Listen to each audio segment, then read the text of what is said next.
안녕하세요. 서초교대 함서한의원 김한빛 원장입니다. 여기가 어디냐면 뒤에 보이시나요? 허준박물관입니다. 강서구 가양동에 있는 허준박물관인데 오늘은 여기를 좀 탐방을 해보려고 하고요. 좀 부끄럽지만 제가 한의사임에도 불구하고 오늘 여기 허준박물관은 처음 와봅니다. 그래서 저도 좀 약간 좀 긴장되고 떨리긴 하는데 어떤 전시물들과 좀 유익한 내용들이 있을지 저와 함께 한번 살펴보도록 하겠습니다. 가보시죠. 자, 이제 들어가 볼 건데요. 여기 옆에 보시면 이게 간단한 안내가 나와 있습니다. 관람 시간은 아침 10시부터 오후 6시까지고 가장 중요한 입장료, 어른 기준으로 1,000원입니다. 초중고 아이들은 500원, 그 다음에 6세 이하는 또 무료 입장이 가능하니까요. 굉장히 저렴하게 관람하실 수 있고, 요 근처에 또 겸재정선미술관이라고 있거든요. 여기와 통합으로 관람권을 구매하시면 1,300원에 허준박물관과 겸재정선미술관을 함께 관람하실 수 있습니다. 엄청 저렴하죠? 자, 이렇게 로비에 들어오면 간단한 안내 책자들도 있습니다. 이거 하나 저도 함께 가져가 볼게요. 그 다음에 이제 박물관에 왔으니까 발권을 해야겠죠.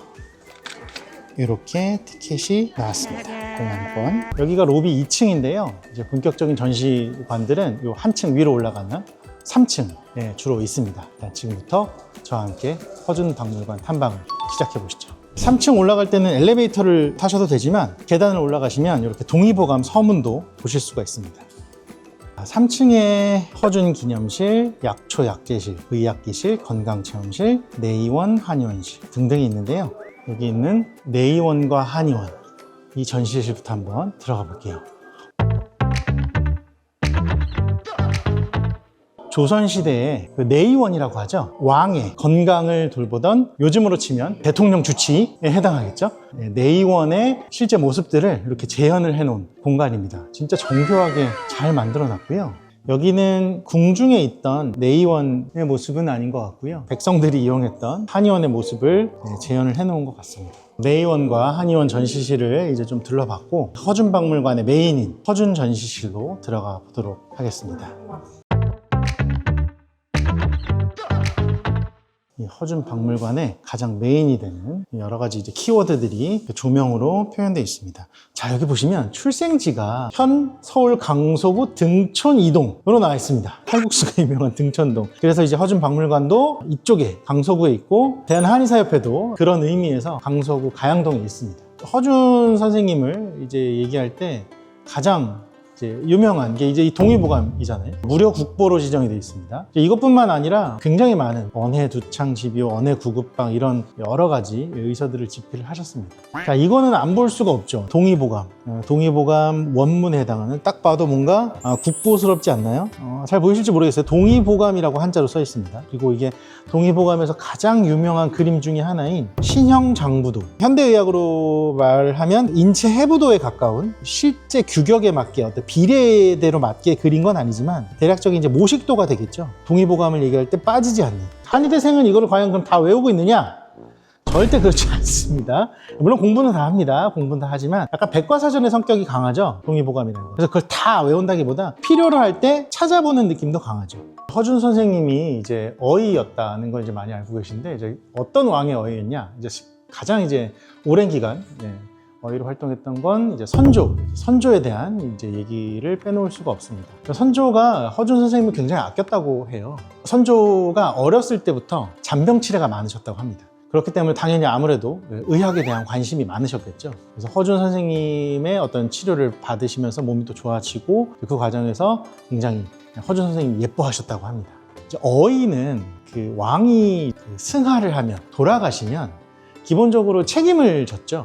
치료를 잘못했다, 이제 그런 어떤 책임을 지고 목숨을 내어놓거나 귀향을 가거나, 허준 선생님도 선조가 돌아가셨을 때 귀향을 가게 됩니다. 선조 때 이제 광해군이 이 두창에 걸렸었다고 해요. 그래서 굉장히 이제 고생을 했는데 허준 선생님이 이 광해군의 두창을 깔끔하게 치료해 주셨다고 합니다.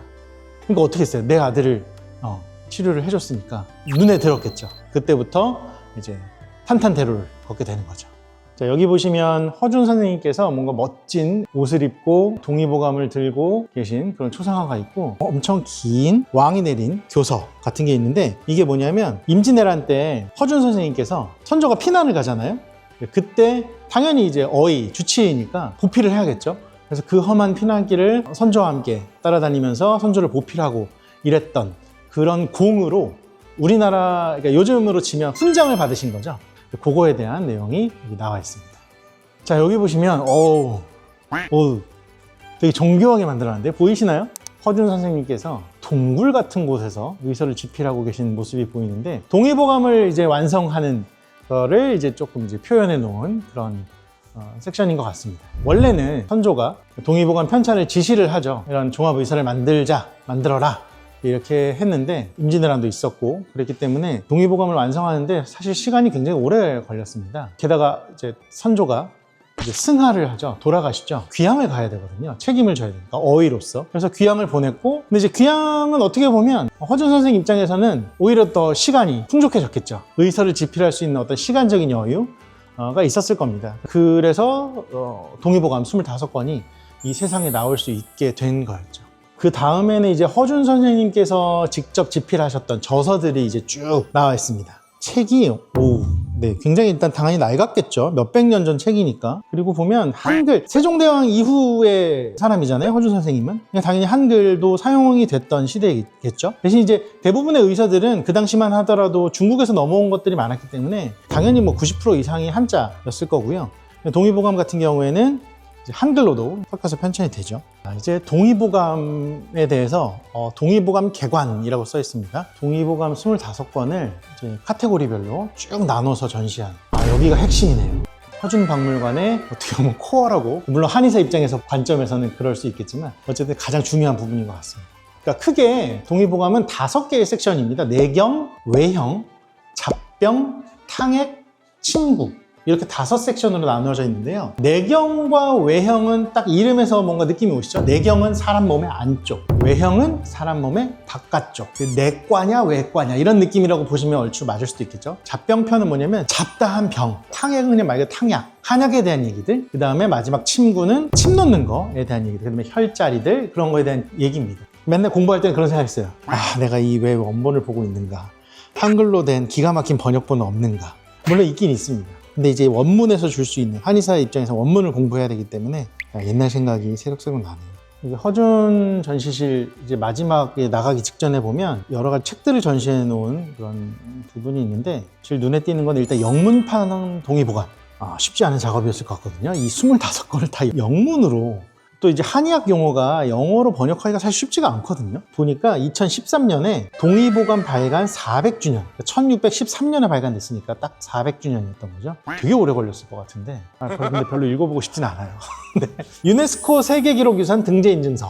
유네스코 세계기록유산은 무형이든 유형이든 굉장히 많은 기념물들이 이제 등재가 되어 있고, 예를 들면 우리나라 같은 경우도 수원 화성이라든지 등재된 기록물들이 많은데, 동의보감도 당당하게 유네스코 세계기록유산에 등재가 되어 있죠. 2009년에 등재되어 온 걸로 나와 있습니다. 자, 이제 허준의 전시실은 이제 끝났고요. 이제 약초약재실이라는 곳을 한번 가보도록 하겠습니다.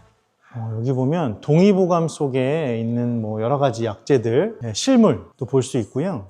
약재를 분류해 놓고 탕재들, 유명한 탕약들도 좀 소개를 해놨는데, 여기 보면 약간 박제처럼 동물성 약재들이 전시되어 있습니다. 사슴, 멧돼지, 닭, 꿩, 오리 이런 것들 많이 나와 있고요. 실제로 얘네들을 이제 전체를 쓰는 건 아니고 필요에 따라서 뿔을 쓰거나 고기를 달여서 쓰거나 이제 이런 것들이 이제 나와 있죠. 그리고 여기 동의보감 속 유명한 탕제들이 나와 있는데요. 여기는 4개가 나와 있네요. 십전내보탕, 총명탕, 쌍화탕, 경옥고, 이렇게 4개가 나와 있는데 정말 많이 쓰는 처방이죠. 저희는 이제 아이들 많이 보니까 총명탕 많이 쓰죠. 총명탕에 대해서 이제 제가 간단하게 설명을 좀 읽어볼게요. 동의보감 내경편의 신이라는 거는 이 God, 신을 의미하는 게 아니고 우리 어떤 정신, 멘탈, 뇌와 관계된 그런 신이라고 생각하시면 됩니다. 그 섹션에 나오는, 그 파트에 나오는 처방이다 라고 되어 있고요. 효능은 건망증을 다스리고 기억력을 향상시키며 머리와 눈을 맑게 하여 집중력을 높인다. 그렇죠. 약재는 뭐가 들어가냐면 백복신, 석창포, 용안육, 원지, 감초, 산사. 백복신, 석창포, 용안육이 다 이제 어쨌든 그 두뇌 활동, 기억력을 증진시키고 이제 그런 쪽에 좀 도움이 되는 거라서 중고등학생들 모의고사나 초등학생들 공부 열심히 할 때 많이 처방이 나가곤 합니다. 그리고 쌍화탕은 근데 이게 약간 우리나라 사람들은 전부 다 이 쌍화탕을 뭘로 알고 있냐면 약국 가서 감기약 받으면 그냥 이 드링크제로 많이 알고 계시죠? 으락 따가지고 약이랑 같이 먹는 거, 따뜻하게 데워서. 근데 사실 쌍화탕은 동의보감 잡병편 허로에 나오는 처방입니다. 허로가 뭐냐면 허하고, 로는 뭐냐면 이제 노동한 거, 노동할 때, 과로할 때. 그래서 몸이 쇠약해지고 지치는 병. 물론 이제 감기가 몸이 쇠약해지고 지칠 때 나오는 질병이긴 하죠. 그래서 이 효능은 원래 정신과 육체가 다 피로하고 기와 혈이 크게 상하였거나 병을 앓고 난 후에 몸이 약해져서 저절로 땀이 나는 증상을 치료한다라고 되어 있어요. 원래는 내가 근육을 너무 많이 썼다. 예를 들면 엄청나게 막 운동을 열심히 하고 혹은 뭐 이런저런 질환으로 인해서 근육의 피로가 많이 누적되고 피곤함이 극에 달했을 때 가장 효과가 좋습니다. 경옥고가 있는데 뭐 경옥고는 워낙 유명한 처방이죠. 경옥고는 동의보감 내경편 신형문에 나오는 처방이다.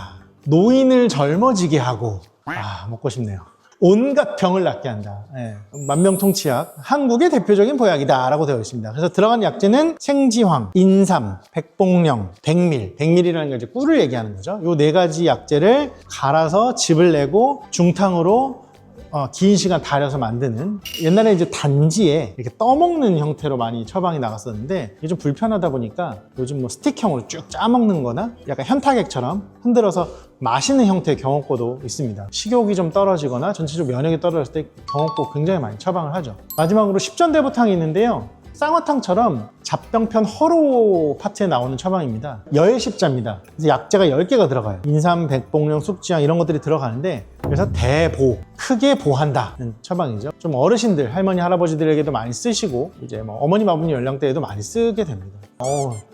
정말 주옥 같은 처방들이 많이 동의보감에 등재되어 있네요. 자, 이제 의약기실을 들어가 볼 건데요. 의약기는 이제 약을 다리고 복용할 때 사용되는 이제 여러 가지 이제 기구들. 우리가 대표적으로 알 수 있는 게 이제 약탕기 있잖아요. 이제 사극에 보면 많이 나오죠. 이렇게 큰 손잡이에 달린 거, 불에서 막 부채 붙이고, 그 다음에 면포 같은 데 쫙 짜고, 그런 것들, 약재를 가공하는 그런 것들에 대해서 나와 있습니다. 자, 그래서 보면 약뿐만 아니라 이제 침도 낫겠죠? 침 치료를 했을 거잖아요. 이게 지금이야 위생적인 어떤 그런 것들 때문에 이제 일회용 침을 씁니다. 근데 옛날 같은 경우에는 그렇지는 않았을 거예요. 그래서 이제 잘 소독을 해서 썼겠죠. 그 다음에 우리가 예를 들어 어떤 처방, 한 첩에 얼만큼, 우리는 이제 그람으로 쓰지만 뭐 몇 돈, 몇 양, 이제 이런 식으로 했을 때 무게를 달아야 되잖아요. 약의 무게를, 약재 무게를 다는 약 저울도 전시가 되어 있고요. 한의원에 가면 많이 볼 수 있는 약장, 이 약장들도 굉장히 이제 럭셔리한 약장들이 이제 많았을 거고, 습도를 잘 조절해 줄 수 있는 재질의 나무로 만들었어야 하겠죠. 이 나무로 만든 약장이 습기를 너무 많이 머금고 있다. 그러면 약재가 쉽게 변질되거나 부패할 수 있잖아요. 그래서 약재를 보관하는 약장들, 그래서 보면 약장 그 칸마다 약재들 이름이 써 있습니다. 일반인들이 보시면 무슨 한자야? 이제 이럴 수 있는 한자들이 굉장히 많습니다. 그러니까 한의사들이요, 한자를 많이 할 거라고 생각하잖아요. 물론 많이 알죠. 물론 많이 아는데, 우리가 보통 얘기하는 그 한자 검정 능력 시험 뭐 이런 거 막 1급이면 한자 엄청 많이 알아야 되잖아요. 그런 거는 약간 좀 결이 다르게 한자를 많이 합니다. 의학 한자라고 하는데, 의서에 많이 나오는, 그러니까 질환과 관계된 혹은 인체 장부, 그 다음에 약재 이름 이런 것과 관련된 약재들은, 그 한자들은 굉장히 많이 아는데, 우리 일상생활에서 쓰이는 한자들 중에 난도가 높은 그런 한자들은 의외로 한의사들이 모를 수도 있습니다. 그 다음에 이제 약사발, 밥그릇처럼 생겼지만 약사발, 여기 보면 바닥에 한자로 이제 숫자, 목숨 숫자가 써 있습니다. 장수를 기원하는 거였겠죠. 저한테 이제 선배 한의사 선생님들이죠. 이런 기구들을 사용을 해서 처방을 하셨구나. 감회가 새롭습니다. 네, 여기는 어린이 체험실이라는 작은 공간인데요. 여기 보면 사상체질에 대한 얘기가 좀 나와 있는데요. 태음인, 제가 태음인인데 저랑 비슷하게 생겼나요? 덩치가 좀 있네요. 아이들이 좀 직관적으로 알 수 있도록 사상체질에 대해서 설명을 하고 있고요. 신형장부도, 아까 말씀드렸던 동의보감에서 가장 유명한 사진, 그림인 신형장부도를 이제 현대적으로 좀 겁 많은 아이들은 무서워할 수도 있겠는데, 해부 장기들을 떼었다가 자석으로 돼 있구나. 떼었다 붙였다. 이건 이제 폐가 되겠죠. 우리 애는 열이 많아요, 땀이 많아서요, 뭐 이런 얘기를 하는 경우가 있거든요. 해부학적 그 구조를 보면 심장 위에 폐가 이렇게 두 개가 얹혀져 있죠. 우리가 100m 전력 질주를 했다 그러면 이러면서 숨을 가쁘게 몰아쉬죠. 그럼 심박수가 올라가잖아요. 우리가 유산소 운동 강하게 하면 심박수가 120, 130, 140 올라가잖아요. 그럼 이제 얘를 식혀야 된단 말이죠. 그럼 심장을 빨리 뛰게 해서 혈액을 빨리빨리 펌프를 해서 순환시켜서 하는 것도 있지만, 우리가 한다는 얘기는 이 위에 폐가 붙어 있잖아요. 그럼 얘가 무슨 역할을 하냐면, 우리가 심호흡을 하면 여기에 시원한 공기가 들어가죠.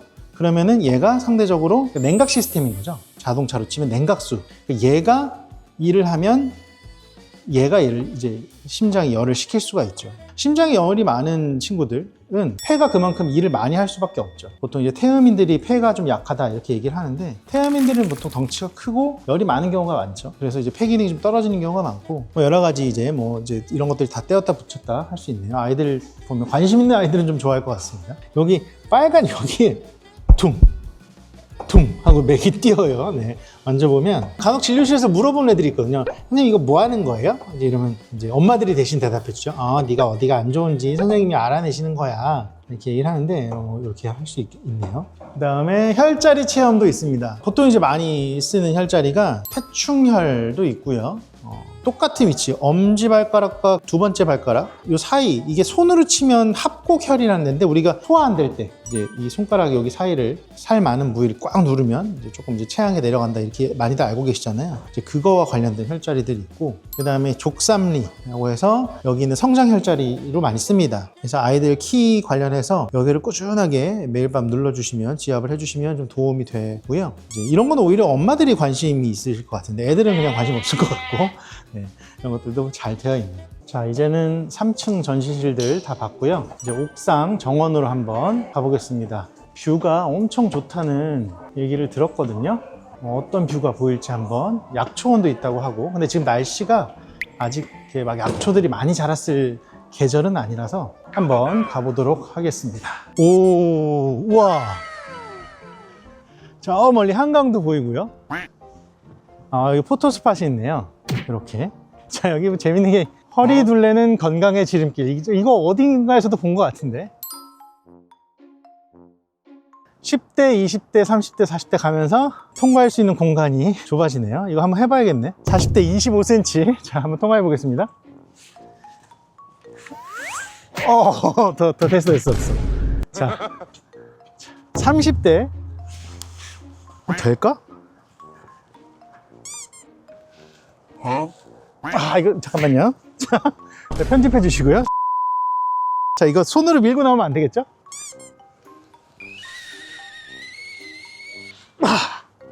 통과를 했어요. 자, 20대는 40대가 25cm, 30대가 23cm, 20대가 20cm입니다. 자, 안 들어, 옷 벗어야 되나? 볼게요. 안 되겠는데? 유명한 약초원이라고 되어 있는데, 여기를 한번 들어가 보겠습니다. 자, 여기 보면 길 안내가 있는데, 총명환길, 십전대부탕길. 저는 이제 총명환길로 한번 좀 가보겠습니다.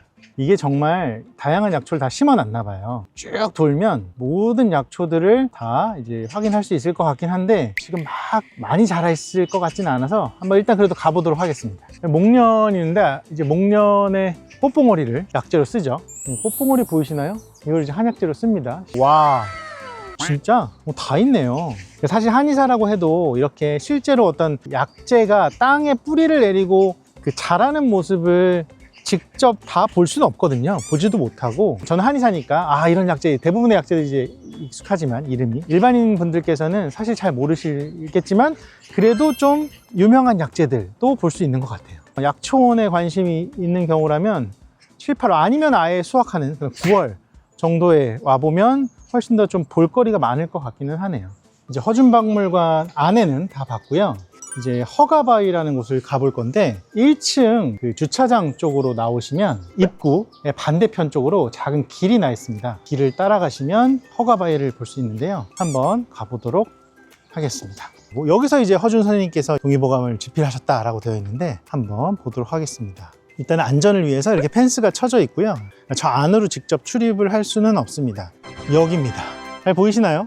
동양의학의 보고를 탄생시킨 허가바위. 양천 허씨의 시조인 허선문이 출생한 곳이라는 설화가 있으며 그 후손인 허준이 이곳에서 동의보감을 저술했다. 정말 이렇게 뭔가 은닉하면서 은둔하면서 지내기에 좋은 공간인 것 같아요. 물론 이제 400년 전에도 이 정도의 모습과는 좀 달랐을 수도 있겠지만 여기서 어쨌든 허준 선생님께서 동의보감을 집필하셨다는, 허준박물관에 오셨다면 마지막으로 허가바위까지 좀 보시면 더 좋지 않을까 싶습니다.